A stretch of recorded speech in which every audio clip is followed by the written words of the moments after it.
జాంబవంత, నీవు కోరుకున్నావు కనుకే యుద్ధం జరిగింది.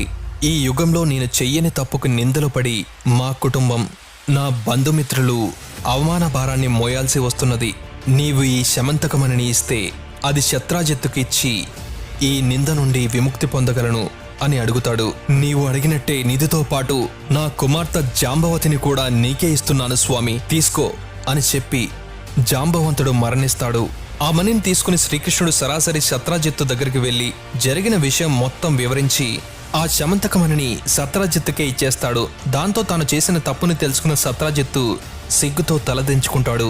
తాను చేసిన తప్పుడు ప్రచారానికి పరిహారంగా ఆ మణిని, అలానే తన కుమార్తె అయిన సత్యభామని కూడా నీకే ఇస్తాను, నీవు కాదనకయ్యా అని శ్రీకృష్ణుని వేడుకుంటాడు శత్రాజిత్తు.